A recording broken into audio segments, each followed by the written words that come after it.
President Bola Tinubu addresses the nation on Democracy Day, promises not to turn his back on Nigerians. I will continue to reform the economy. I shall always listen to the people and will never turn my back on you. Electoral Act Amendment Bill scales second reading at House of Representatives.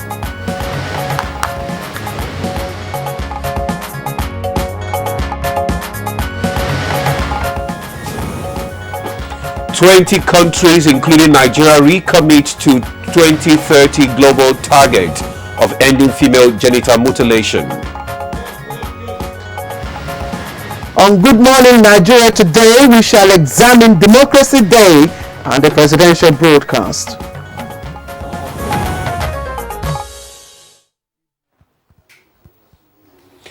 Well, Claire, congratulations. Congratulations, Demola. It's a very special day. Indeed, absolutely. Well, it's a special day today, and I'm really excited about our topic, regardless of the opinions of many people. Claire. Yes, absolutely, Demola. And of course, today is June 12th, and it's Nigeria's Democracy Day. For many Nigerians like us, today is a very, very big deal, and there's so much history and emotion tied to this very special day. Absolutely, Claire. I don't know how old you were.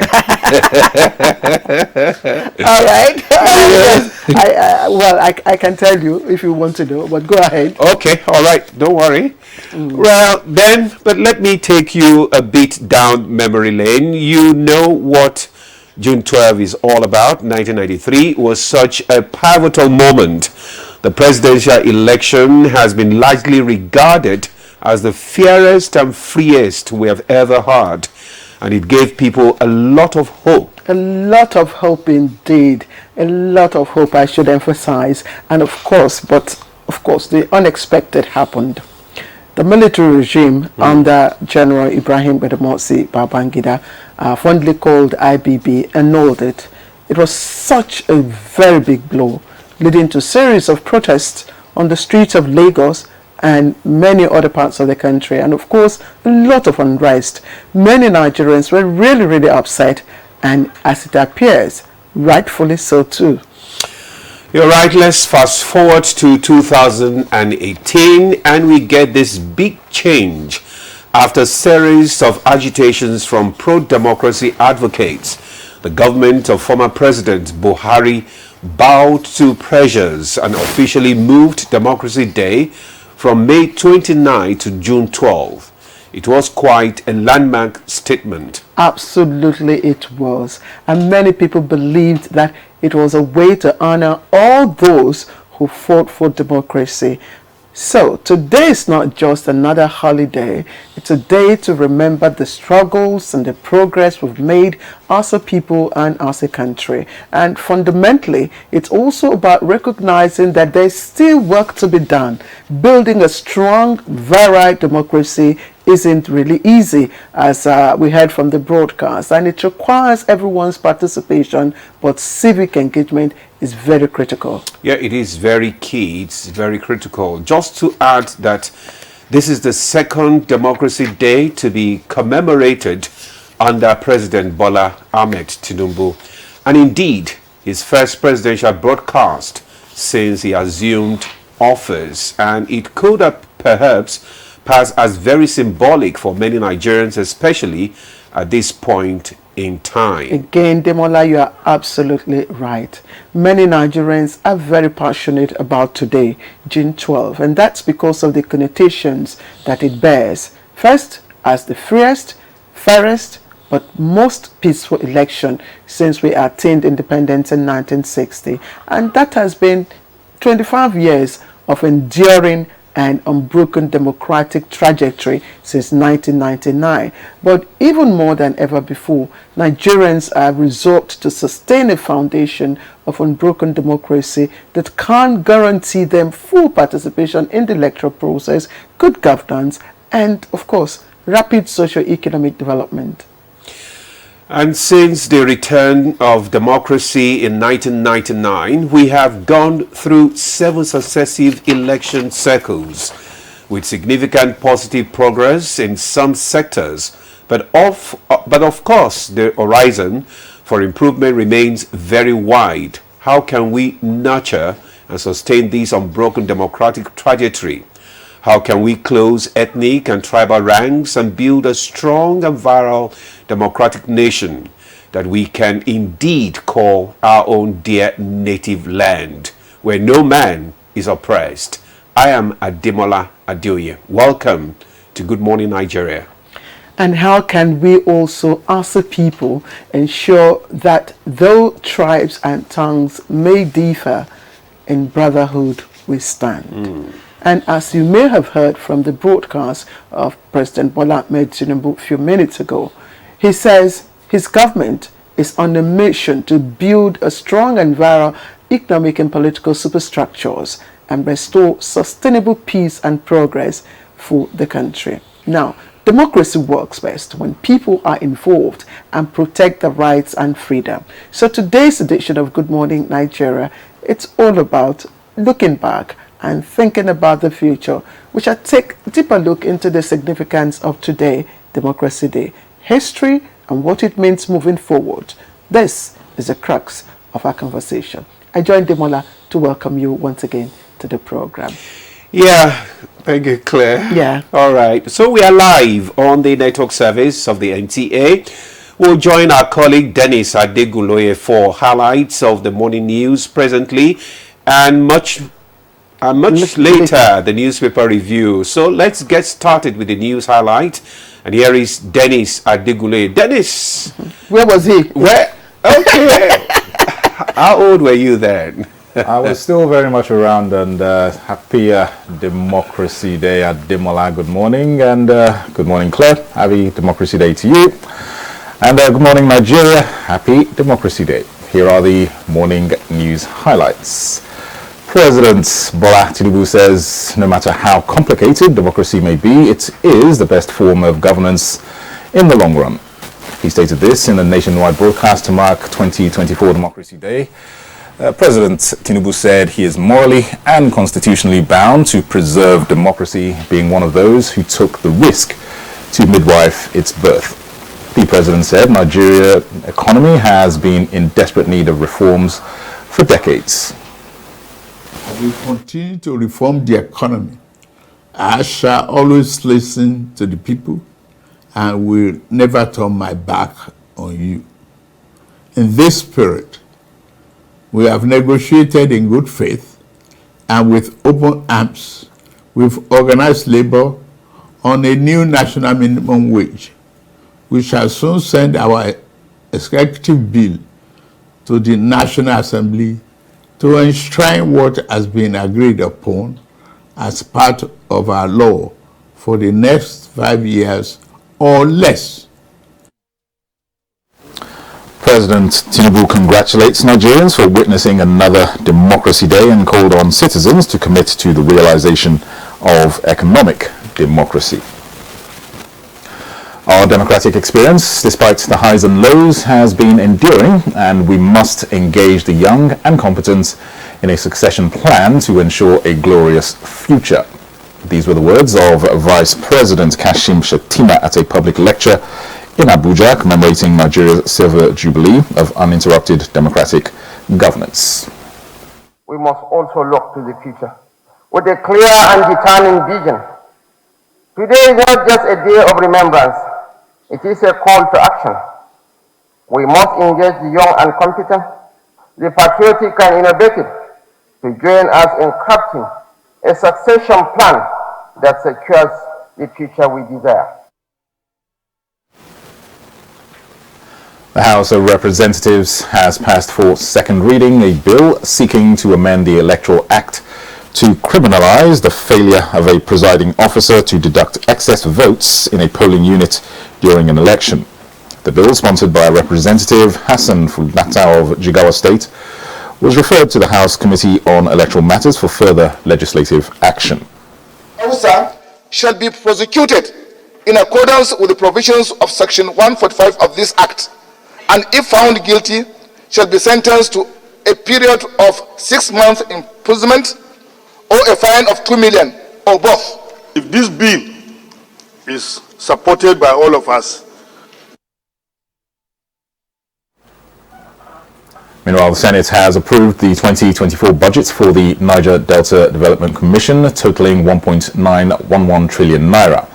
This statutory budget was passed during plenary, and the significant allocation of funds aims to support the development and growth of the Niger Delta region. It marks a crucial step towards addressing the region's infrastructure, economic and social needs. Other important considerations were also discussed during plenary, further demonstrating the Senate's commitment to the region's progress and prosperity. Focus, channeling the money to projects that are really meaningful and dedicated to the development of the area. Nigeria has a major role to play in delivering the global promise to end female genital mutilation by 2030. To this end, strategic efforts must be intensified, starting with proper enforcement of the Child's Rights Act of 2003 in the country. Nigeria's First Lady, Oluremi Tinubu, stated this at the opening ceremony of the annual technical consultation on ending female genital mutilation, jointly organized by United Nations Population Fund and UNICEF in Nigeria. This collaboration will help mobilize resources, share best practices, and create a sustainable movement against gender-based violence and female genital mutilation. Well, that's the news highlights for now. Good morning, Nigeria continues after this break with Ademola and Claire. Good morning.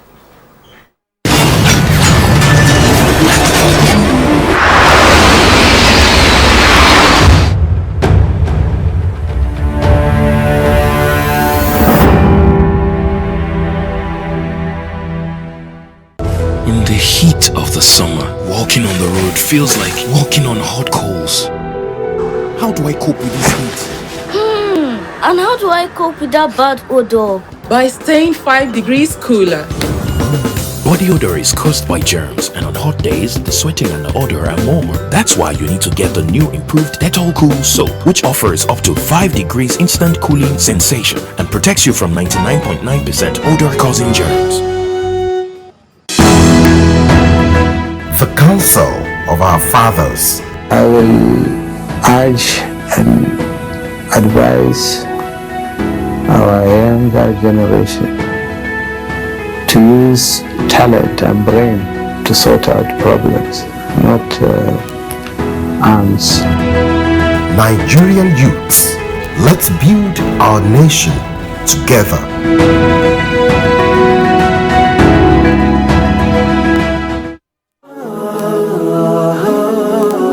As the month of Dhul Hajj approaches, this is a special time to remember Allah and spend extra time in good deeds. This is a unique opportunity to sincerely repent, get closer to Allah, and combine acts of worship in a way that is impossible at any other time of the year. Furthermore, giving charity attracts great reward, especially in these first 10 days of Dhul Hajj. The world is facing global economic crisis with millions on brink of starvation. You can make a huge difference by supporting and sponsoring this year's Hadaya sacrificial animal to needy communities in our country. Prophet Muhammad, peace be upon him, said, "For every hair of the Hadaya, you receive a reward from Allah subhanahu wa ta'ala." Free Hafiz scholarship programs for youth is one of our development projects. With your support, we can build conviction in the heads of Muslims individuals and reunite as community to benefit humanity. For donations to actualize these novel initiatives, Non-Violent Peace Initiative account number 1771660076, Bank Polaris Bank, or Guaranteed Trust Bank account number 0457070109. Management Announcer.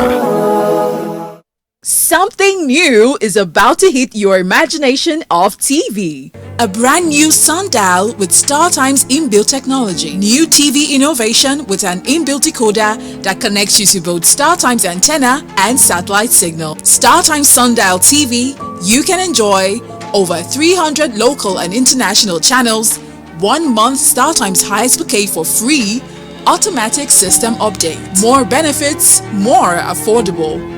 StarTimes Sundial TV is available in all StarTimes branches and dealers countrywide. StarTimes Inside, entertainment inbuilt. Nigeria means a lot to me. And Nigeria means peaceful cohesion. My country.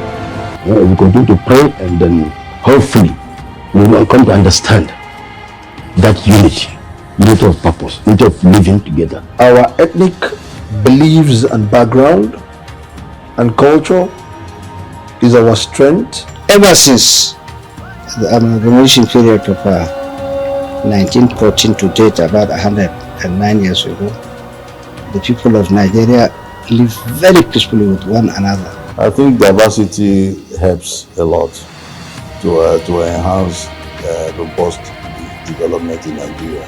All over the country, have so many ethnic groups, over 250. That is enough to tell you that this is a blessed country, and that God has kept together as one indivisible entity.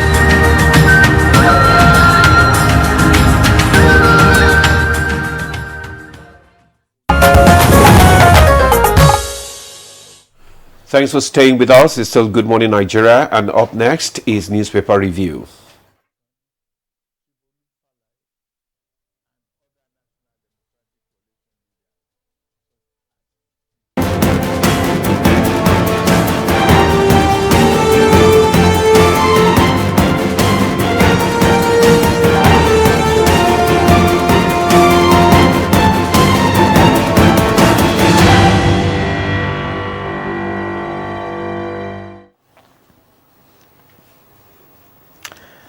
Right, welcome back, and time to welcome Chukwudi Okolo-Gbaja. Chukwudi, happy Democracy Day to you. I heard when Demola was saying that you were beaming from ear to ear, and I said, I hope Claire is not claiming to have been born on June 12th. Because of late I've started saying that everything is clear about Claire. No, I couldn't have been born. I couldn't have been born on June 12th. Good morning, Claire. How ridiculous for you to say I was even contemplate that I was born on June 12th. Congratulations to Nigerians. Indeed. Free choice is man's greatest asset. I don't know which of the French philosophers, between Voltaire and Jean-Jacques Rousseau, man is born free. But wherever you look, you find him in chains. Democracy breaks those chains to a very large extent. Demola, good morning. We have very limited time, and we'll just quickly rush through the papers. Yes, the papers, and then do a breezy review. Well, let's start with leadership. Leadership: federal government to subsidize CNG vehicle conversion kits by 50%. It's there on the front page. June 12th, opposition's failure to unite, threat to democracy. That's coming from Atiku. And 25 years of democracy, that's the lead story. Tinubu, Jonathan, others ignite hope for better Nigeria. It's on page 4. It comes with riders. Let's recommit to good governance. President Jonathan seeks reforms to end do-or-die politics, and Masari warns of waning trust in government. And there are other stories there. Let me also talk about the ones trending on the right-hand column. That's to your left. Nigeria's food import bill rises to 5-year high. Afenifere wants 774 LGAs expunged from Constitution. And reps push for return of statutory delegates. And just above the masthead, gun case, Hunter Biden found guilty on all counts. That's on the foreign scene. Now, foreign minister reports PAMSEC over sexual harassment. Now, that's another story. Demola. Okay, I have the Nigerian Pilot newspaper with me. And below the nameplate, we have Adilabu says tariff hike reduced electricity subsidy from 3 trillion to 1 trillion naira. The details of that is on page 7. EFCC received 14,000 petitions in 1 year, says Olu Koyede. Details of that story is on page 4. And the sports corner, we have World Cup qualifiers. Sport Minister queries NFF over Eagles' poor performance. And the headline there is flush them out. Tinubu orders military as terrorists killed 22 persons. 4 police officers in Katsina.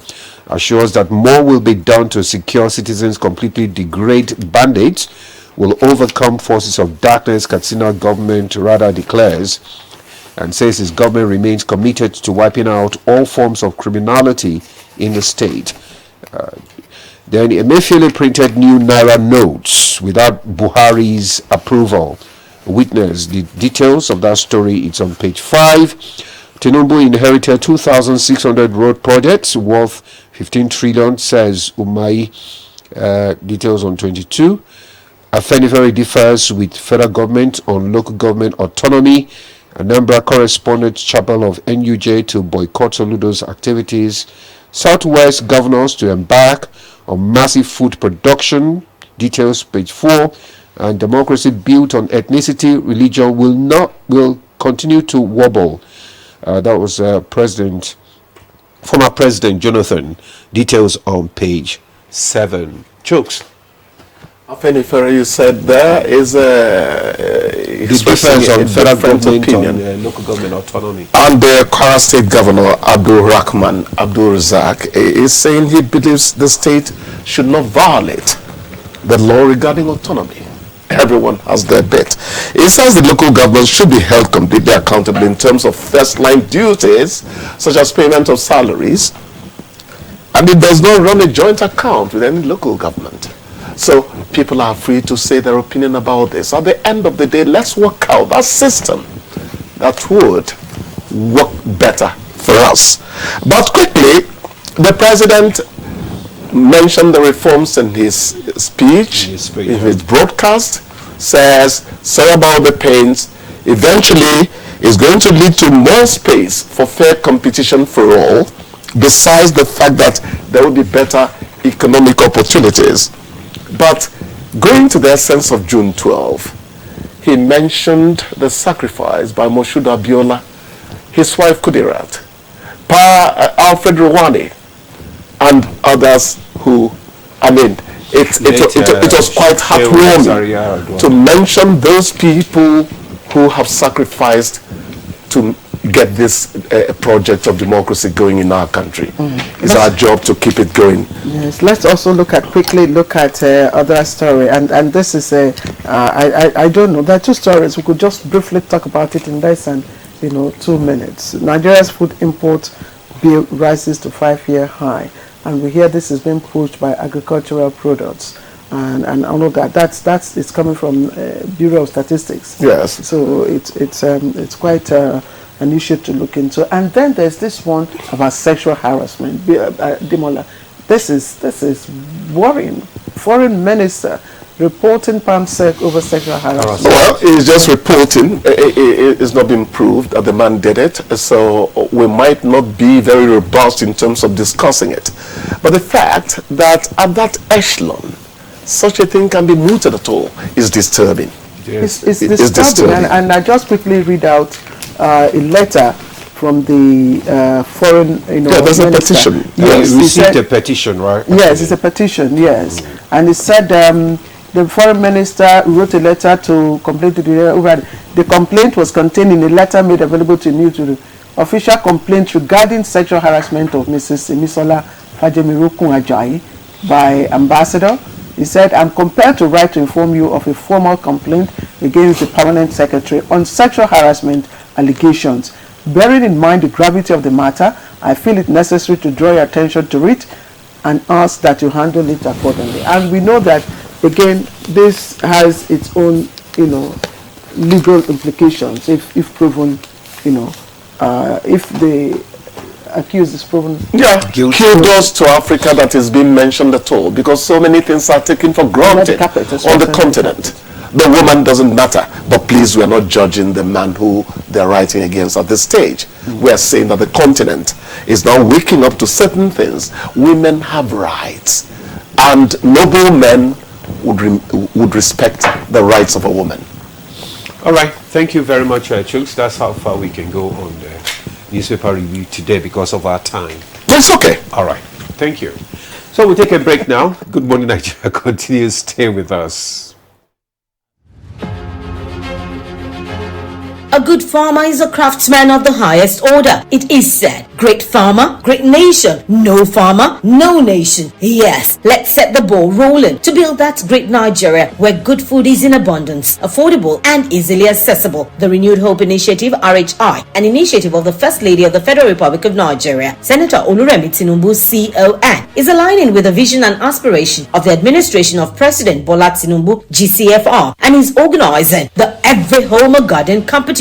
The competition is under the scope of agriculture of the Renewed Hope Initiative. For the competition, women are encouraged to immediately plant a garden at home, such that the harvest can provide adequate food on their table and enough to give their neighbor. This competition is open to only women. She must be a first-time farmer. The garden must be in her home, and it is open to women in every state of the Federation and the FCT. Interested participants should do a 30 seconds video and a picture of the garden which indicates its location to the office of the First Ladies of their various states. The winner of this competition will be announced in December 2024, and the winner of the competition goes home with 20 million naira. Women, join the train. Be part of the food revolution in Nigeria. What are you waiting for? Let's get to work. This message is by the Renewed Hope Initiative, RHI, an initiative of the First Lady of the Federal Republic of Nigeria, Senator Oluremi Tinubu, CON. In the heat of the summer, walking on the road feels like walking on hot coals. How do I cope with this heat? And how do I cope with that bad odor? By staying 5 degrees cooler. Body odor is caused by germs, and on hot days, the sweating and the odor are more. That's why you need to get the new improved Dettol Cool Soap, which offers up to 5 degrees instant cooling sensation and protects you from 99.9% odor-causing germs.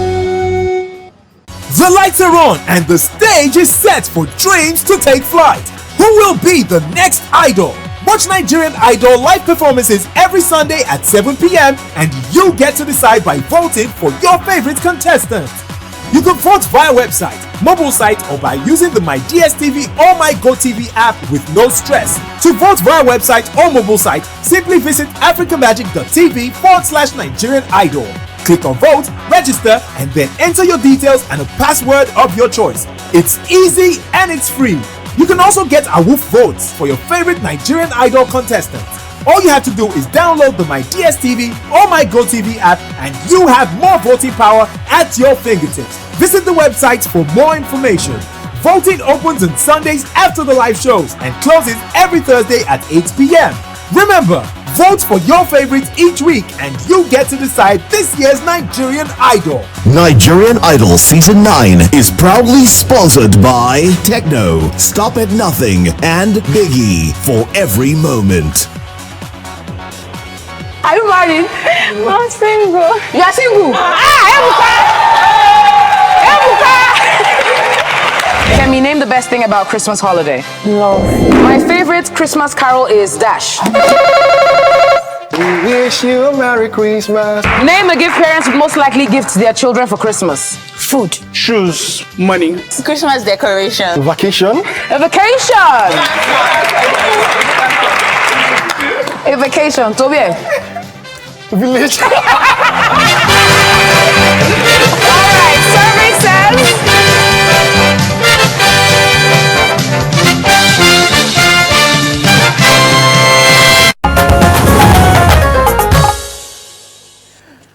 All right, it is my pleasure to begin our conversation on Democracy Day. But first, let's listen to our background report as put together by Ibrahim Dan Amidu.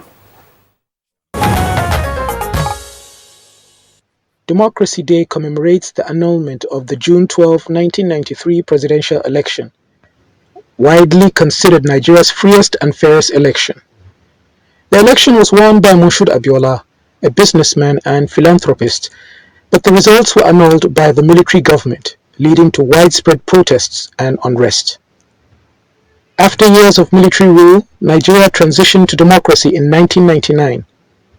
Democracy Day has been celebrated since the year 2000, annually on May 29. On June 6, 2018, the government of President Muhammadu Buhari declared June 12 as Democracy Day, a national holiday to honor the sacrifices of those who fought for democracy and to promote national unity. In retrospect, people all over in the year 2019 attended the Democracy Day celebration in Abuja, with a significant increase in social media engagement. In 2020, the celebration was low-key due to the COVID-19 pandemic, but online engagement reached an all-time high. This year, expectations are high, with people from all walks of life and political allies expected to attend the celebration in Abuja, plus a significant increase in online engagement predicted. As Nigerians look to the future, hundreds of millions of people in the country are hoping for a more inclusive and participatory democracy. It serves as a reminder of the power of the people and the importance of protecting democratic values. Guests on Good Morning Nigeria will, among other things, discuss Democracy Day concerning Nigeria's struggles and achievements. Thank you, Ibrahim Dan Ahamidu, for the background report. And joining us now is Osita Okechukwu, former Director General, Voice of Nigeria. You're welcome to Good Morning Nigeria. Good Morning Nigeria, and happy Democracy Day. Happy Democracy Day. All right. Also in the studio for the discussion, we have Dr. Ibrahim Modibo, Public Affairs Analyst. You're welcome to Good Morning Nigeria. Good morning, Demola. And good morning, Claire. Democracy Day. Thank you. Good to be with you today. All right. Democracy Day. Thank you, Dr. Ibrahim Modibo. Let me also quickly welcome for this conversation Reinsola Abiola, and she's the Senior Special Assistant to the President on Citizenship and Leadership. Reinsola, it's been a while. Good to see you. Same here, ma'am. Good morning. Yes, and gentlemen and lady, congratulations. I mean, we just have to congratulate ourselves. It's not easy, to maintain an unbroken democracy for 25 years and to be together as a nation. Yeah, you're right, Claire, and that is why we are here today to discuss, obviously, the issues raised. And you've just listened to the President broadcast, and President touched on a lot of issues, the role that, a lot of people played in this democracy, and the role of the media, the role of government, and all that. So let's just start with Osita. Let's have your view on the President's speech. The President's speech was very, very suitable for the occasion. Not only that, he recounted the struggles. He reminded us as well that he's a beneficiary of the struggle for the democracy, and that he pledges. The most important takeaway I went with is that he said it's not only the political democracy, that there is need for the economic democracy. And that is where a lot of the suffering in the land he mentioned about. I recounted those some of the heroes that did not survive, like Bakodo Kalto was not remembered, but you cannot remember everybody. One of the newspapers that died with democracy, the reporter, because immediately Shehu Adwa was killed, his newspaper went with him. So those were notable ones. But most importantly as well, he also used the opportunity to address the Nigerian Labour Union and told them that he has the empathy of the economic hardship, the declining living standard of living, and that sooner or later that the bill for the new national minimum wage will be with the National Assembly, which is the process So I could see Mr. President driving democracy from the heart. And also recounting what Winston Churchill said. For Winston Churchill, similar to what Mr. President said, he said democracy is terrible and awful, but it's the best form of government.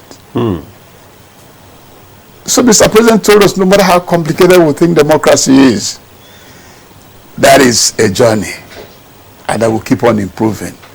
And to be honest with you, when we were taking off in the late 90s, a lot of people did not participate because they believe it would be short-lived. They said they better do what they are doing. That sooner or later the military will be back. And we're happy today. We thank God for Nigeria. Yes, a lot of people think that democracy is a revolution. No, it's evolutionary.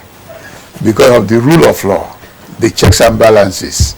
It could have been very easy for any president to broadcast what they want to do. I want to do this road, I want to do that one. But today you must go through the process of democracy. You take it to the National Assembly and they go through it. You cannot just sit down with a decree and amend this constitution. If you want local government autonomy, you must also get the buy-in of at least 24 state houses of assembly, 2/3 of the National Assembly. So because of that slow nature, some people think that democracy is not working.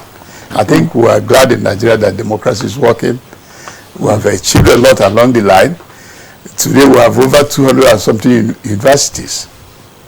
I know the number we had in 1999, and a lot of improvement have been done. We're now on standard rail.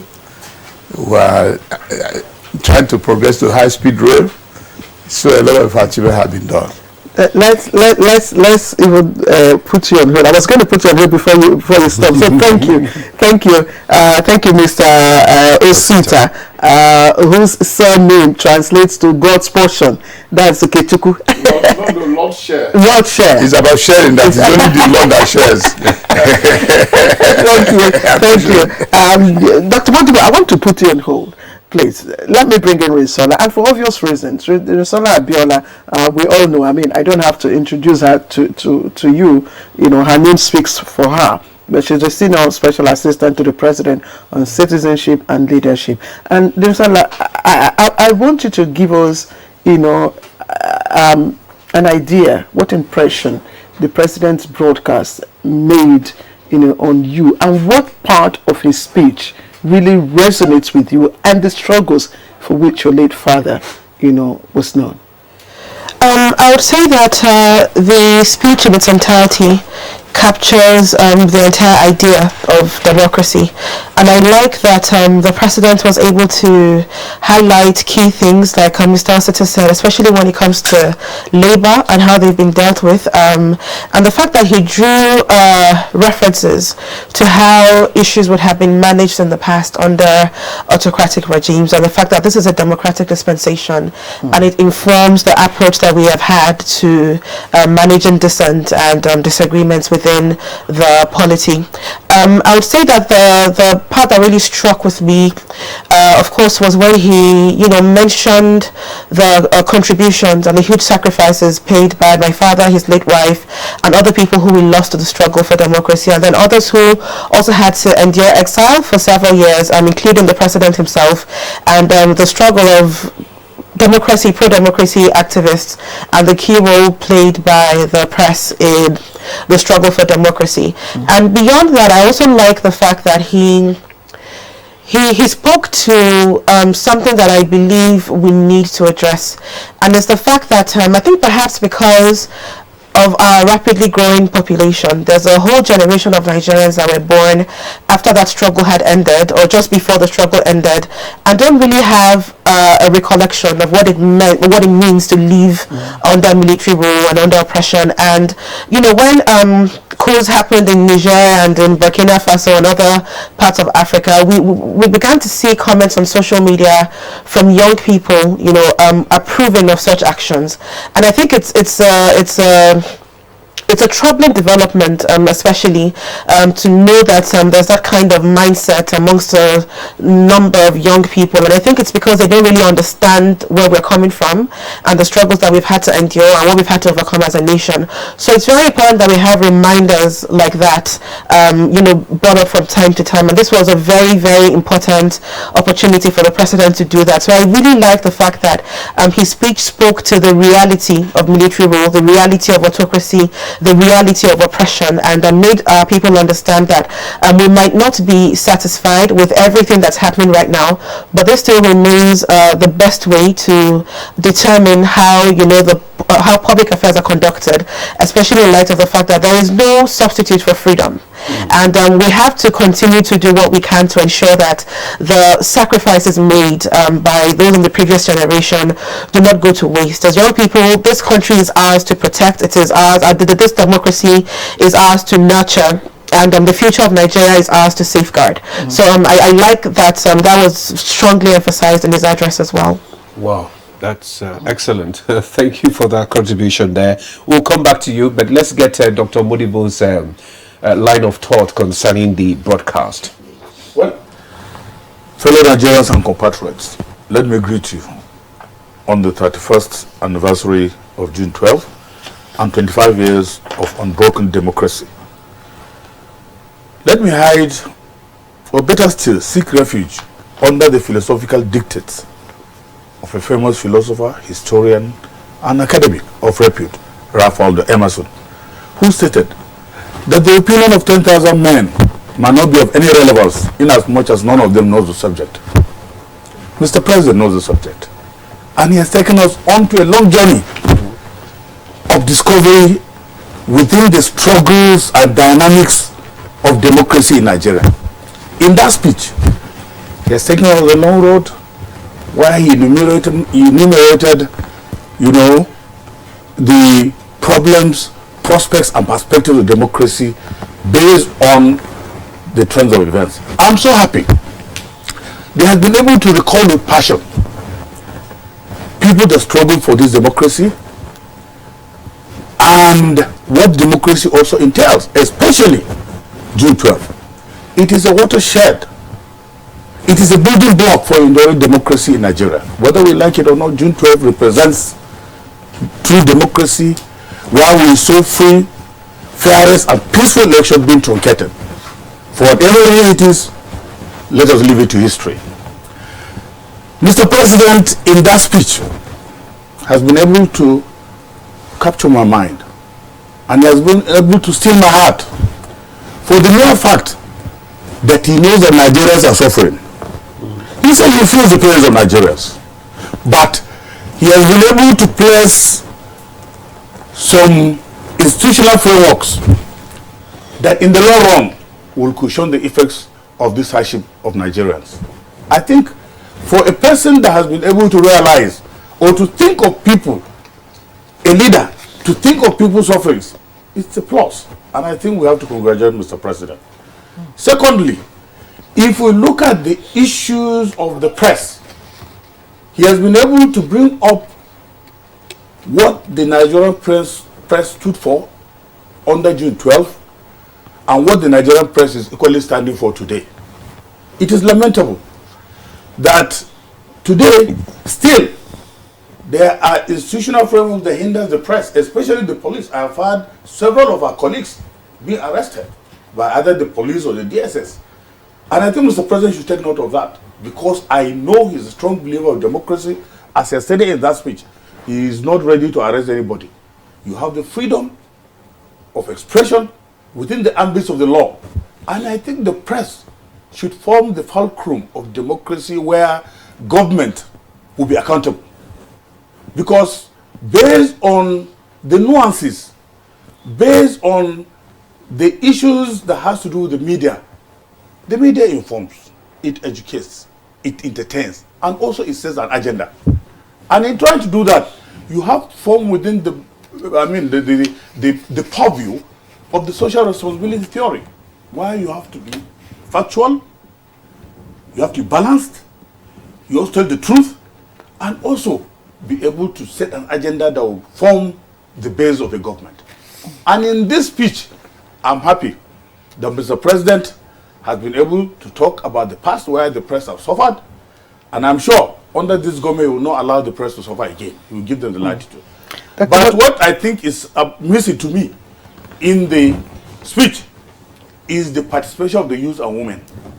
I think in a democratic setup, I think the president, whether by design or maybe by default, he has forgotten to talk about the issues of youth participation. Because already, for some of us, our generation is almost going. Now, who rules Nigeria after us? Yes, and therefore, yes. So the role of women and the role of youth under this democracy should have formed the basis of this speech. You know, and I think it's very fundamental. Yes, Dr. Modibo, I like to take off from where you stopped, and I'd like to thank you for raising that issue, because I wanted to take it up with Mr. Okichukwu. I'm just wondering how fine, the president talked about the whole concept of democracy and the process, and the advantages of being in a democratic government, I mean in a democratic society, and all that. And I'm just wondering, how do you think Nigerians, and by Nigerians I mean the less privileged people, women, youths, organized labor, would assimilate the content of today's broadcast? Do you think it struck the chord of, the critical issues that bite the people's heart? I think so, on the premise that in the 4-year tenure, Mr. President had done just 1 quarter. And if the speech makes a foundation, for him to demarcate between political democracy, the benefits on the political side and the benefits on the economic side, I'm thrilled. And that is what we'll keep on saying. How will the president reclaim the spirit of June 12 of a united Nigeria, one family Nigeria, where her father defeated his opponent, Bashir Tofa, in Kano. He has set the agenda on how he'll do it, and we're encouraging him. I said he should in position as a crusader of the June 12, and also the man who singularly is holding the apparatus of state power, that he remains in a good vehicle, and he was in his pledge. All I will advise him is that for him to realize his economic agenda, since he had made it clear that he knows that the economy is the substructure, that the hardship in the country is about the economy, he mentioned it. He had a solution. There are 2 pincher movements. One of the neoliberal was what he followed, where he removed the fuel subsidy, tried to harmonize the exchange rate that brought inflation and others. What remains is for him to harvest, because why the international community is happy with him is because they know it is route to proper development. Because what it means is that we are saying that individuals could invest and be supported by government. When he had the buy-in of the international community, I advise him that he should go out of his way to plead with them. It's been done. Egypt did it last year. They borrowed $30 billion to prop up infrastructure. Today, in most of the countries that did so, they will have like 100 meters, 100 million meters for each family.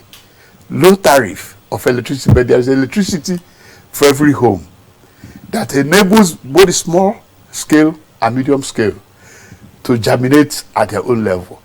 And the good thing about utility is that if you have electricity constantly in your house, You won't care to switch off the AC if you have one, or bother anybody to switch off. It becomes part of your budget because it enhances economic development. And secondly as well, while we are pandering with the agitation of labor, which is realistic, because the issue about labor is that there's realism versus affordability. Mm-hmm. What labor is saying makes a lot of sense. There's economic hardship. But affordability is the issue confronting the realism. What government had done in the past in the UK, when it happened in about some decades ago in the UK, they went for mortgage of houses. I made sure that today in UK, about 70% of the population are living in their own houses. Let me just also interject before it skips my mind. You said that the international community is happy with Mr. President. Yes. Because of the economic policy trajectory, yes. Yes, fruits. And I'm saying, do we have indicators, indices, and time frames for when these, policies will be germane and when poverty will probably be reduced to a single digit? What I'm saying, my advice to Mr. President, is that if the West, the most advanced countries of the world, whether you like them or hate them, if they say your economic policy is good, because they have worked in their own country, you now tell them, my people are not happy. And the resource I have on hand could not make them happy. Because I'm facing insecurity, I have other infrastructure to fix, I have the working people to pay. Please, I know what is wrong in Nigeria. The companies living in the country, if you know one of their complaints is energy. They say when they pay huge bills for electricity and there's nobody buying their product, what are they doing here? And there's a solution. It's been done all over the world. We're operating less than 5,000 megawatts of electricity. You could imagine the day we'll have 10,000 or 15. South Africa have 40,000 megawatts. So Mr. President should go back to them. He can call it an electricity fund and even tell them to be part of the management of the electricity chain. Already Siemens and Co are already in Nigeria, but they are being talked about minimally. We are still trying to get out of the get out of what? The contract that. Can I tell you something? Yes. NTA, if you go through your budget, if you know how much you spent on diesel. Absolutely. So if there's electricity here, you spend less. Yes. And you run better. The private television, the same thing. The barbering salon, the other side. The lady that hawks water, everybody gels. If you add it to mass housing, the man in the village, there are villagers who could pay for mass housing. They have enough resource if they are sure. And how much do you borrow? In the whole, you cannot borrow up to $40 billion. And they pay themselves. Let's take the conversation because we really, our time is fast spent. Let's come to Risola now. You said something that was very critical about the youth, in your opening what's it called as message. I said the need for the youth to rethink, to rejig, concerning democracy and the role that they're supposed to play, to understand democracy, because many of them were not actually born before this day, and which you are right, because I was discussing with Claire, there were a lot of these youth corps members I was asking about, do you know June 12th? They said, what is June 12th? They do. Oh, okay, we'll come back to you. We need to just take an update from Najar to Tijani. Najar to Tijani, how are you today? From the Eagle Square. Can you give us an update what is happening there right now? How set are we?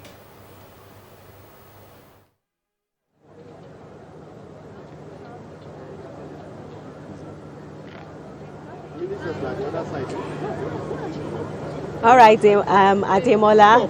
Thank you. You know, I had to giggle a bit there when you talked about core members wondering what June 12 was, what it's all about. I was in secondary school myself, in a military school, but I definitely remember to an extent what it's about. And that's why Nigerians are slowly gathering here at the Eagle Square. This is where we're expecting dignitaries to come any moment from now. Citizens, civil servants, students have already started arriving. We already have members of the diplomatic corps as well seated, and it continues to be an exciting moment as the band prepares to the parade rather prepares to march onto the parade ground for the Democracy Day parade. It all started 31 years ago until 6 years later when there was a democratically elected president after the struggle. And we'll be talking about that in depth over the course of the event. For now, I have with me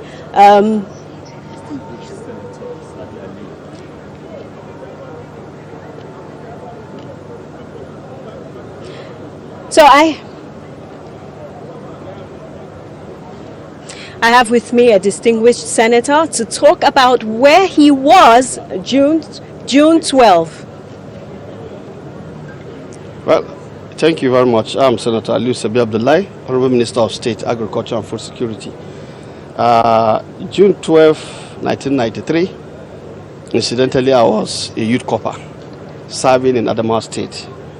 And it was quite a time because the choice was unanimous, and I think Nigerians broke all ceiling in terms of the divide, in terms of the division, and whatever it is that Nigerians have witnessed in terms of division in our politics, in terms of tribe, religion, and region on who you are. Because the choice then, Chief M.K. Abiola was seen as a pan-Nigerian, a man whose hands of fellowship, whose hands of goodness can be seen and felt all over the country. Would you say that his struggle has paved the way for many Nigerians, such as yourself, to serve the nation in the capacity which you are doing right now, among other duties and responsibilities? Absolutely, because there's one thing, no pain, no gain. And of course, the President Bola Ahmed Tinubu, was apt as he, listed the names of those who truly paid the supreme price. And I think the struggle of any nation is replete with moments where people have to lay down their life in the service of their motherland. And I think celebrating today is remarkable, and I think kudos goes to the APC, as a political party that recognize June 12th and put it as what we should be celebrating. And today we are here again to celebrate 25 years of unbroken democracy in Nigeria. Is that something to really celebrate, considering some of our African neighbors, Chad, Niger, are still struggling with this issue of democracy? Is Nigeria being a trailblazer? I mean, what more should Nigerians appreciate about 25 years of uninterrupted democracy? Well, as always, Nigeria is the largest country in Africa, the giant, and expectedly, by our human resources, by our God-given natural resources, by the sheer size of the country, by the diversity of the country, I think we should at all times be the trailblazer. We should be the example. We should be the standard that other African countries should always look onto. And I think in this case, when you look at what Nigeria has been able to achieve through these 25 years, like we saw yesterday in the Democracy Day lecture yesterday, the former president, Goodluck Jonathan, was saying we had moments where certain things could have truncated the democracy, but Nigerians, persevere. We knew the period of the aborted third term. We knew the period of the transition between a late, sitting president and, the vice, where the doctrine of necessity came on. That we have weathered are signposts of the robustness of the past 25 years in our democracy. And I think with all those examples, what more do you expect? Solid, consolidated, and continuous democracy. And what more do we ask for? A poster, personality of the democratic struggle that began these 25 years is today the President of the Federal Republic of Nigeria, President Bola Ahmed Tinubu, Jagaban Borgu, GCFR. Thank you very much, sir, for your input. Thank you for also highlighting the indomitable spirit of Nigeria and, of course, every Nigerian's expectation that democracy will continue. The distinguished senator has said it all. And as we continue to celebrate Democracy Day and talk about the highlights, I have Honorable Inalegu to also share a little bit of his experience as a Nigerian in the democratic process. Thank you for joining us. Good morning, Nigerians. Can you tell us a little bit about, we had a conversation here where you were telling us how much you love Nigeria and why you have been a part of the process. Care to tell us more? Yeah, Nigeria is my beloved country, a country we so much adore, a country that every citizen of this nation wish the best. We are celebrating 25 years of uninterrupted democracy today. I was a bit younger when democracy came into Nigeria, 1996. I was privileged as a public person that liked public affairs. I was privileged to be part of the whole processes, from the Abiola time to the Abacha time to the Abdulsalami time up to this very moment, from Obasanjo time to Yaradua time to this very present moment of President Bola Ahmed Tinubu. We have witnessed uninterrupted democracy. And this is something to give joy. This is something that we should all applaud as Nigerians because we have never seen this before. While growing up, it was all about military. But for 25 solid years, we have uninterrupted democracy. And I think it's something that we must commend these Nigerian citizens. What would you say about the progress Nigeria has made under democratic rule versus military rule? Sincerely, we have made a lot of tremendous progress. Because we are used to military rule, but for the past 25 years, Nigeria, we are developing. The pace at which we are developing is even far more than other nations. America is celebrating over 250 years of democracy. We are just 25 years. We are today. 1991 we had no GSM, we had no rail. We have so many things that we are not in place. But today we can count on the blessings of democracy. It's a gradual thing. It's a gradual process in as much as the citizenship may not be happy. We may not be happy because of the hardship at the moment, but we still give glory to God that we are making tremendous progress in the democracy. Thank you very much, Honorable Inalegu. Honorable Inalegu, they are talking about how much progress Nigeria has made in 25 years under democratic rule and, of course, expectation of Nigeria. So before the people gather some more, we'll take a break now and then we'll come back to you to the studio with more guests, more Nigerians giving their inputs, their feedback about the Democracy Day celebration rather. I wanted to ask you a question just before you run away. You talked about your being in school in those days. I was in the heart of Akoka. Of course, within the citadel of learning, that's the great University of Lagos. So I leave the rest of what happened to your imagination. But I don't expect that this is a low-key celebration, given the size of the guests and, of course, the elaboration. I lost the... Oh, she seems to have left. Maybe the question will well, be yes, Naja, I'm sure you're in a hurry to get us more updates. All right, I'll pose my question again. Okay, yes. So let me just finish. I was going to ask Risola a question before we went for an update there. Now, Risola, your opening remarks, you talked about, about youth especially, which is critical, the need for them to have a mind reset. You understand, because they do not understand what democracy and autocracy also means.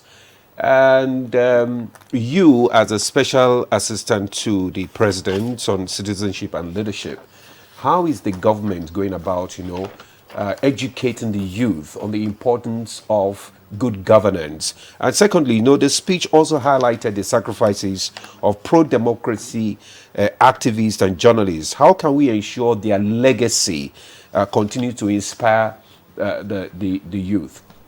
Before I answer that question, I would also like to speak to a youth and women related issue that was raised earlier about the role of young people and women in our democracy. And I would say that this administration has appointed a record number of young people into key positions as presidential advisors. I'm one of them. Ministers, we have 2 ministers in the Ministry of Youth. The president actually began by separating the ministries of youth and sport so that would have sufficient focus on youth development. We had about 3 ministers below the age of 40 in the Federal Executive Council as at when it was constituted. We have quite a number of young people heading very key agencies, SMEDAN, NIPOST, quite a number of agencies are headed by young people. And in appointing young people, there's also been a focus on gender equity in youth appointments as well. That's apart from having women also occupy other key positions. So I would say that the president has actually done quite well with ensuring that young people are properly represented in governance. And this, of course, would ensure that the perspectives of young people reflect in the way we make our policies and in the execution of these policies.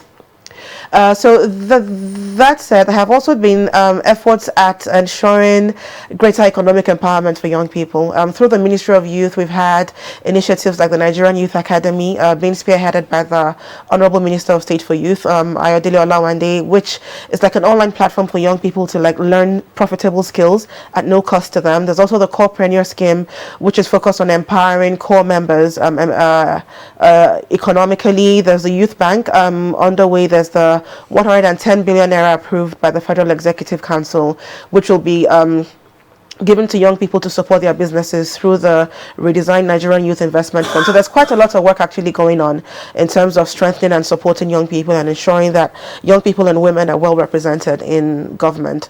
Regarding the issue of youth orientation especially, so my portfolio is Senior Special Assistant to the President on Citizenship and Leadership, and it's domiciled in the Ministry of Youth, my office. And one of the key things that I do there is to supervise the Citizenship and Leadership Training Center. CLTC is a pre-independence parastatal. It was created in 1951. It's the parent body of the Manu organization, a key organization about volunteerism and imbibing the right set of values and leadership training in our young people. And one of the things that my office is doing presently is working to secure the needed legislative backing for the reforms that organization needs, because that's actually the parastatal that is charged with ensuring that we properly promote civic education among Nigerians youth. So what we're trying to do now is ensure that it was created by decree so many decades ago. The law that we have right now underpinning the existence of that parastatal does not really speak to where it needs to be in Nigeria at this moment. So the reforms that we're seeking will ensure that firstly, we have a CLTC that is better empowered to deliver on its mandate of reaching young people, and that we're also able to properly engage young people in the informal sector who happen to be the majority. The bulk of Nigeria's youth population is not the British English speaking, American English speaking young people. We have young people in the formal sector and the informal sector. Also, when it comes to education within the university system, those ones are catered to by NYSC. But the larger majority of young people actually don't go through the university path, and that is where CLTC comes in. So that's part of what we're trying to do to ensure that civic education and youth orientation is done properly by the Citizenship and Leadership Training Center. Okay, we'll come back to you, but let's just go for this break. We'll be back shortly. Stay with us.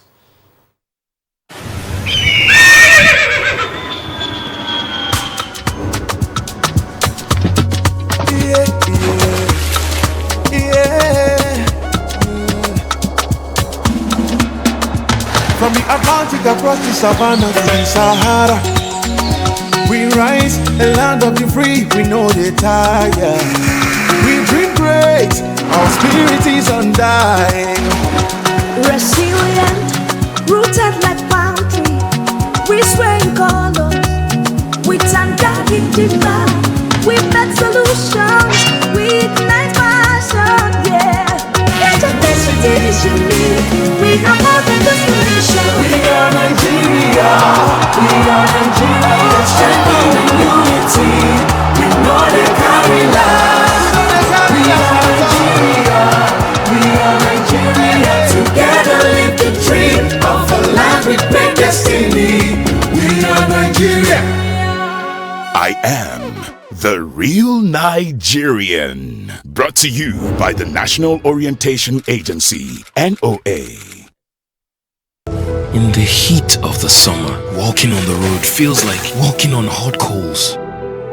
How do I cope with this heat?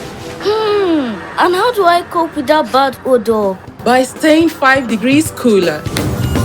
Body odor is caused by germs, and on hot days, the sweating and the odor are more. That's why you need to get the new improved Dettol Cool Soap, which offers up to 5 degrees instant cooling sensation and protects you from 99.9% odor-causing germs. Meet lovebirds Jayola and Adama Davies. Their dream of living together as man and wife has finally been fulfilled. The latest couple in town. Mr. and Mrs. Giant David! But an invasion by their troublesome families was not a scenario they bargained for. Her mother moves in. His mother shows up with his little niece. Then her younger sister joins the scramble. You want to stay? Married life suddenly becomes very complicated even before it started. Follow their story on this channel as they confront every challenge as it comes. Family forever, the story of our lives. This na Go TV, and now for here you fit watch better football from Mbappe. Ball wey Kane use the TNet, Ronaldo.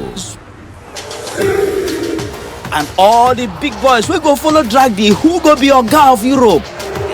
Now who go become the Baba of Europe? Watch all the 51 games live on top Super Sport from GoTV Jolly to Super Plus and GoTV Stream. Euro 2024 live. It goes sweet on top GoTV. Love it.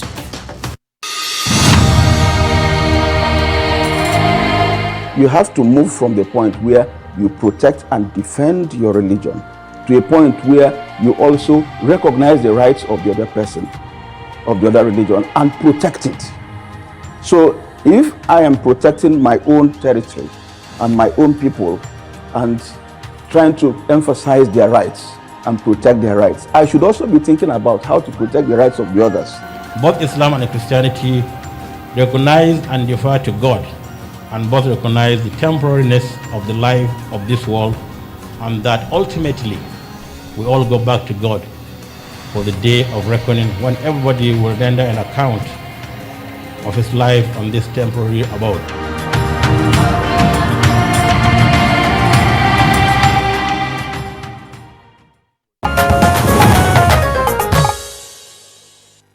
All right, thank you. Welcome back. Let's now expand our conversation quickly now to Democracy Day.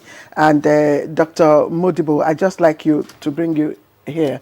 If we look at the democratic trajectory, President Bola Ahmed Tinubu has a lot in common, apart from himself being, pro-Nadeco activist.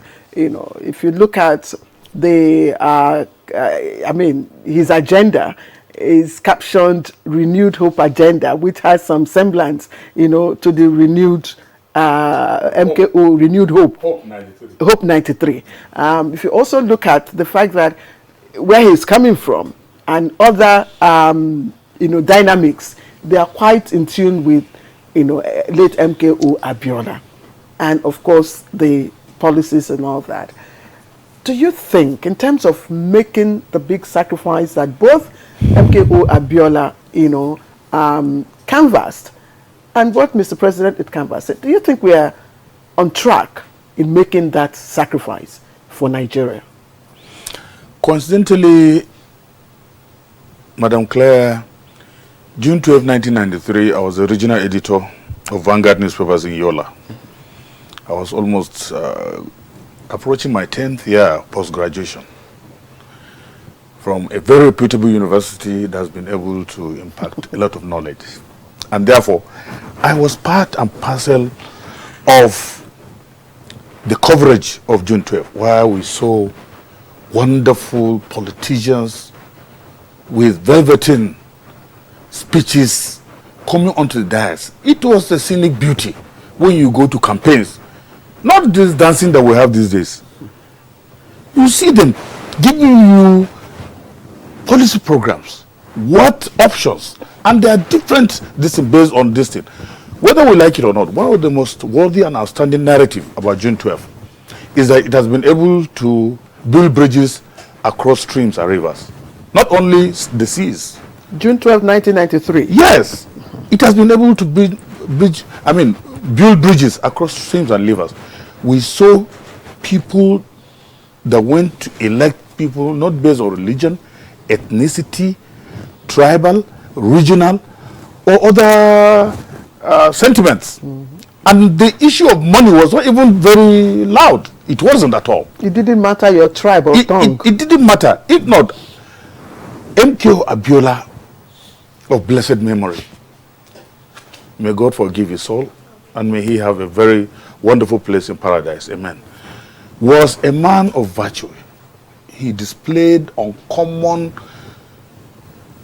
attributes as a human being who has been able to lay his tentacles all over the country. You cannot figure, you say, look, the MK Abiola was a tribalist. No, no, no. He has his footprints all over. Now, the question is, as at that point in time, Mr. President was also an active participant, where he was chased almost everywhere. He had to run out of the country, President Bola Ahmed Tinubu, for his safety. Now, have we been able to capture the virtues, some of the policy programs, some of the attributes of MK Abiola at this point in time? Now, the question is left for us to ponder. But as far as I'm concerned, under the nascent democracy, this democracy we are practicing, I think there's a need for us to have Nigeria within the confines of a people. Although we went back to former national anthem, though tribes and tongues don't not differ, you know, in our native land, you know, we have that pride. Therefore, as Nigerians, are we actually looking at the country from the perspective of a peaceful, united nation? Are we having free, fair, and peaceful elections? These are the fundamental questions. Therefore, to me, it is time for us as a Nigerians under President Bola Ahmed Tinubu to think of serious unity. Because as it is today, we have people thinking about tribes, we have people thinking about religion, we have people thinking about ethnicity, we have people thinking about geographical zones. And this is not good for a united Nigeria. Okay. Abiola tried to unite this country by spreading his own wealth, spreading his tentacles in terms of development structure. And I'm sure if Abiola were to have been a president by today, believe me, I have the absolute confidence that Nigeria's democracy would have maybe reached the El Dorado. But unfortunately, that's history. Whether we like it or not, President Bola Ahmed Tinubu must stand up and pick up the gauntlet to make sure that Nigeria as it is today, we see the propelling of economy, the issue of insecurity, the issue of putting food on the tables of people because people are hungry, whether we like it or not, is true. And also the issue of labor. I want to plead with him that as a father of this nation, let him not be annoyed. Labor, they are doing their jobs. People need to survive. People need to eat. He should sit down and think of a very good wage for the workers and also to put food on the tables of Nigerians. If I were him, or if the advice I might give Mr. President is, since some of these governors are saying that, look, with the removal of subsidy, they cannot pay 60,000, I will form a like PTF during Abacha. I'll form a PTF group like that, where all the subsidies will be put under a common account that will pay the workers. Nigeria has the money to pay workers from 100 to 150,000 as minimum wage. Therefore, put this money subsidies, don't give the governors again, since they say they cannot pay. Put these monies in an account of PTF and pay the workers. Let us see if Nigerian workers will not get, even if it's 200,000. Okay. Thank you very much, Dr. Mudibo, for your thoughts there. And you spoke extensively about, what June 12 stood for. Was able to build bridges and, barriers were broken, and there was this kind of unity because of the person of MKO. Not only in Nigeria, but also in Africa. Remember, it was called the Pillar of Sport in Africa. Let me just, from that, let's come to Mr. Okechukwu now. We're talking about, he emphasized the need for the government, present government, to have, more compassion, especially when it comes to the poor, the vulnerable, and also the workers now.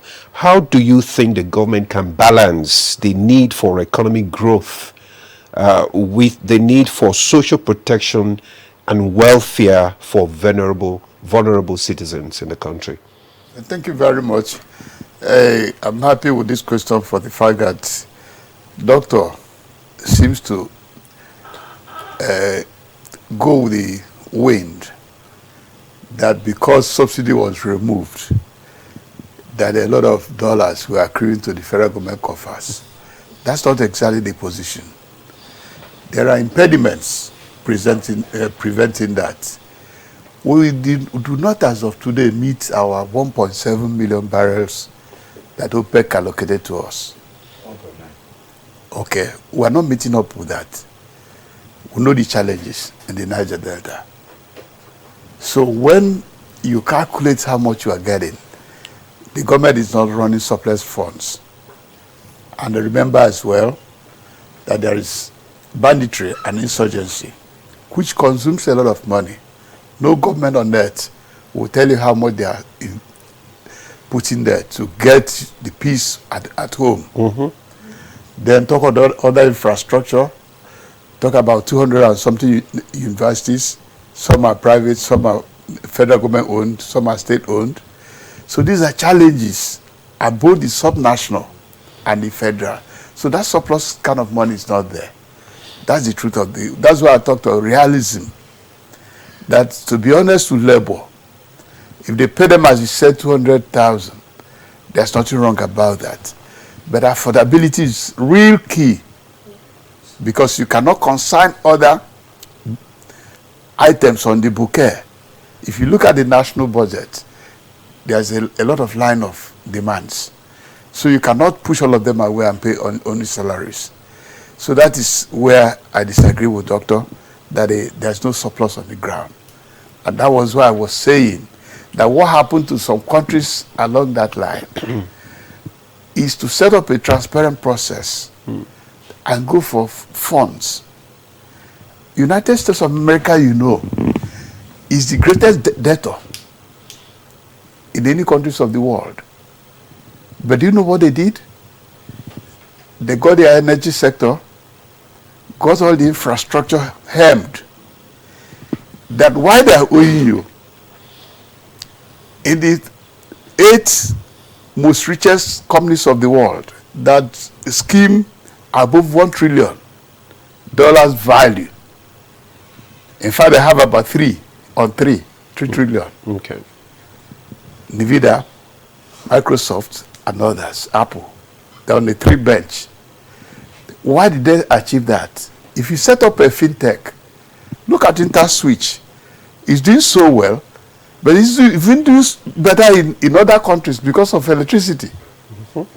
InterSwitch, the spread of InterSwitch that originated from Nigeria, flute wave, they are doing better in other countries because of constant electricity.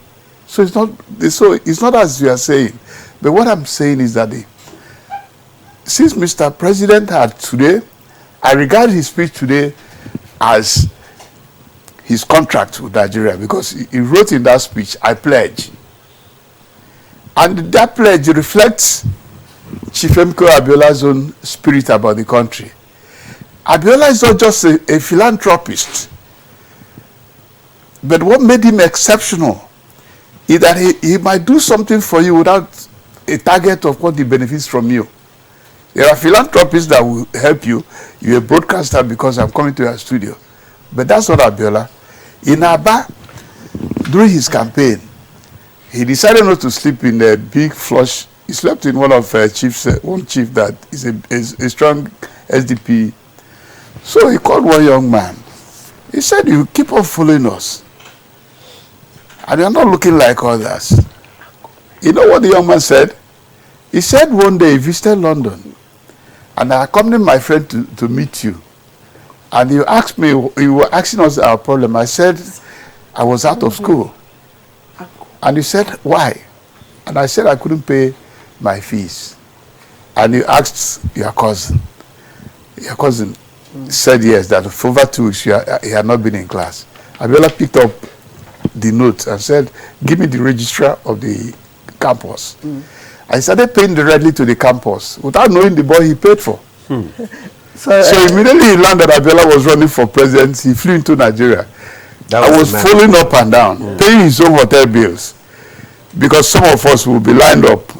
They pay hotel bills for us, but the young man was saying, "Don't pay for me. Don't let me know where you're going next." Okay, Mr. Osita, I would allow you to end the story. Not me. Time is ticking fast. No, I'm just trying to say Mr. President has made a pledge today. Yes. Okay. With the Nigerians. Yes, Mr. Osita, the contracts President Tinubu had with us. Thank you, Mr. We can come to that. Yes, Mr. Okechukwu, I'm told our time is up, so I'd like to really appreciate you, Mr. Osita Okechukwu, former Director General, Voice of Nigeria, VON. We'd like to thank you. You're watching Good Morning Nigeria. No, because I think we're signing him off because he needs to move to some other places. Okay. But we're still going to have our guest in the studio. Mr. Okechukwu, thank you for coming on Good Morning Nigeria. But I think you want to react to what he said. Okay. Mr. Okechukwu, I'm talking from political economic background. I know about those finances. Let me learn. You've not even had me. You are trying to defend. But just make it, brief. Because we still have Risola here. Nigeria as it is today, believe me, we're a great nation with great resources. We are not depending on oil alone. Look at taxes that have been coming left, right, and center. Mr. Okechukwu, are you saying that the whole resources of Nigeria is dependent on oil? No. The government has other sources of revenue, and I strongly believe that we have the resources to take care of labor and also other Nigerians, place food on the table of Nigerians, and also pay salaries. Therefore, for you to start becoming a spokesman of the government, to start defending the indefensible, I think it's not fair. We should be fair to Nigerian workers. They should get food on their tables, and also Nigerians should also eat. We should not be tightening our belts so that our waist will break. No, we should have a robust economy that will make us robust, and also think of a government under democracy. Democracy entails security, placing food on the table, improvement of the economy, and also governance with conscience. And I think President Bola Ahmed Tinubu is trying to give Nigeria a focus. Let people like Mr. Osita not discourage him from taking care of Nigerian workers. All right, let's bring Rinsola. And Rinsola, in the president's speech on the economy, of course, he acknowledged the fact that times are hard, reforms are necessary. Of course, that the reforms he's taking are necessary to fix the economy in the long run. But he also indicated, of course, his willingness to listen to the people. Now, you are a member of the inner caucus. And if you listen to Dr. Modibo, I'm just wondering, to what extent will the president listen to the people? Because the people have quite a number of agitations and grievances and needs, things that need to be resolved, like yesterday. So I would start by saying that the president has displayed something, I think, right from when we were campaigning up until this moment, and that is empathy. He is somebody who empathizes with the plight of the people, and he's not shut off from the reality that Nigerians are grappling with. He understands that there is hardship in the land occasioned by these reforms, but we also understand that there is a vision behind these reforms, and is to ensure that what we're passing through today is not something that we ever have to experience again, both for the current generation and for those to come. However, regarding the issue of the minimum wage, I quite understand Dr. Modibo's very spirited appeal and his position. But I would have to also say that it's important that we're cautious in, putting certain ideas forward or thinking of certain things as the only solution to what could be done. Because firstly, we run a federal government system, and the revenue that a state like Lagos generates is not the same thing that a state like Zamfara generates. Zamfara, for instance, only began paying the 30,000 naira minimum wage some weeks ago. So fingers are not equal when it comes to our states. And the cost of living in Lagos is not the same thing as the cost of living in Zamfara. It's not the same thing as the cost of living in Maiduguri. It's not the same thing as the cost of living in Akwa Ibom. There's quite a bit of difference in different parts of the country about what it would take or what it would cost to have a comfortable experience. We also need to be mindful of the fact that the minimum wage is not just for government workers. So it's not just government that's required to pay. It's not just the federal government that's required to pay, which is why I brought in the issue of state governments. And we also have to look at the private sector and the effect that it might have. As a young person, I understand that we have dealt with the perennial challenges of youth unemployment and youth underemployment. And when you fix a minimum wage that is beyond the reach of the private sector, what you would inadvertently do is ensure that they have to let go of a large number of workers.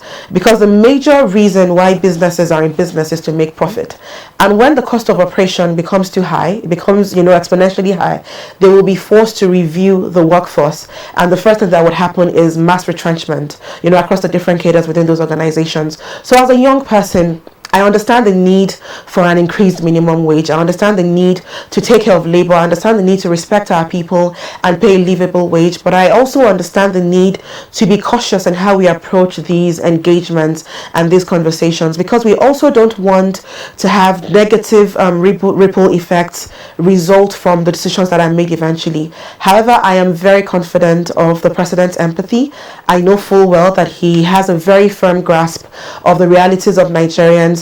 And as the Labour President said, the proposal is before the President, and I expect nothing less than something that would be fair for all, because he's committed to justice, he's committed to equity, he's committed to a better lease of life for our people, and I'm very confident that we'll get something good. I don't want to take this conversation away from your mouth, just in 60 seconds before. I understand, the fact that, the states have different areas of comparative, advantage. Yes. But how do you evaluate the cost of running government at the subnational level?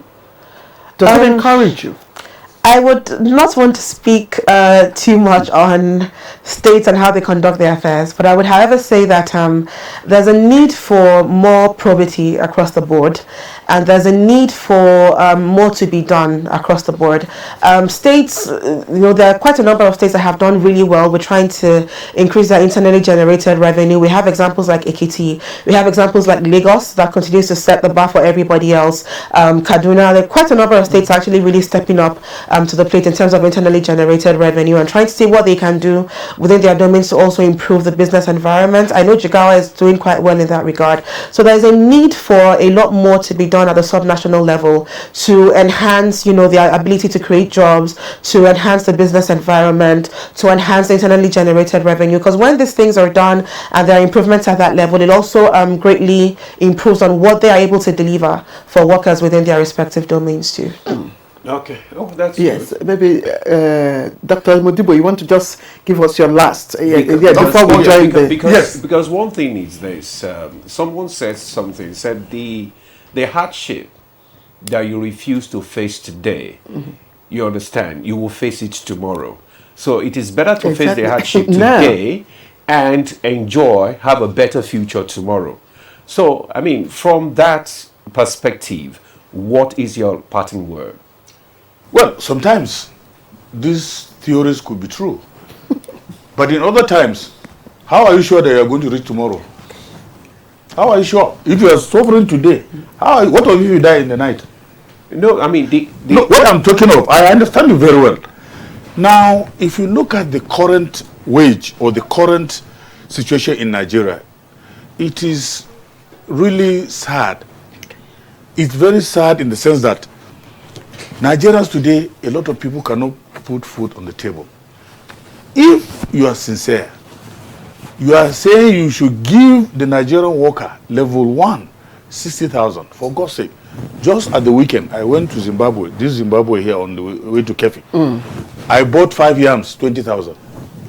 If you are giving somebody, for God's sake, with 2 children, 3 or 4. Dr. Modibo. No, I'm looking at Dr. Modibo, it's because of time. No. We Yes. will still land. Yes. But we want to bring in our studio, the other studio. We want to bring in our presenter from the other studio. Fisayo. Yes, Fisayo, how are you?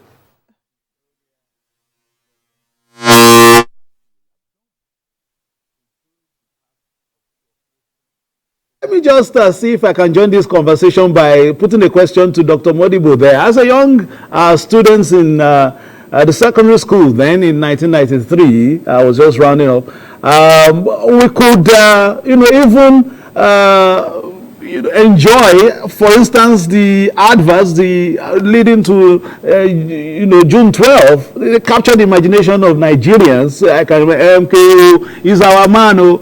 We can still remember those, jingles and all. But it doesn't still, have the same, vibe these days. What's happening? From the podium, the razzmatazz is not like it used to be.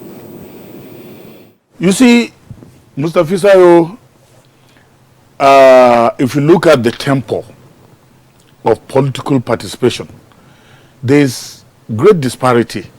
Because in 1993, if you look at the programs, the policies, and even the politicians, people like Abubakar Rimi, late Abubakar Rimi, Jim Bodo, very charismatic politicians.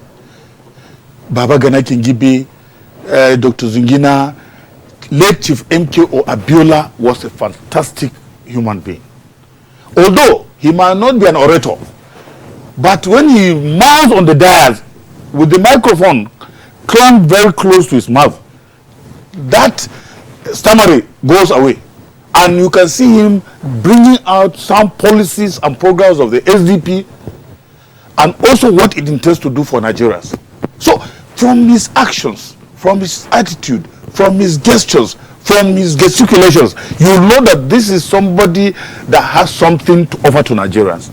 And I'm very sure, with his empathy, with his sympathy, and also the human face and character he has, I am sure his decision to venture into politics as at that time was born out of his patriotic desire to positively respond to the myriad of challenges facing Nigerians. But today, you find out that the rhythm and the rhythmic flavor of the politics tends to fade away because a lot of politicians do not have many things to offer. They don't have political program. One party will have the same thing as if they are photocopying results. The same program with another party. There is virtually nothing elected to the left or elected to the right. And at that point in time, if you could remember, Madam Claire, we had 2 parties. And these 2 parties, SDP and NRC, and it has been able to remove ethnic barriers, remove tribal, religious. Let me put you on hold and allow Fisayo to also ask. I think you've captured exactly what I wanted, but let me, because time is not helping us on this side before we go into the meat of our own matter. Let me quickly ask Risola. I've listened to some of your submissions during that discussion. You seem to have retained a little bit of the magic of your lead dad. What would be your word very quickly? Moving on, after an acknowledgement of this nature, very quickly. I understand time is not a friend, but let's quickly, come back to our studio for the live presentation of today's activities.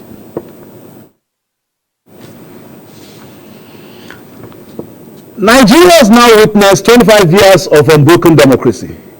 It is an unprecedented feat in its 64 years of independence. The struggle to sustain and entrench civil rule is as old as the nation itself, and throughout the struggles, the will of the people and their collective aspirations are distilled in the united resistance to forms of government that did not echo, in most parts, their voices and inclinations.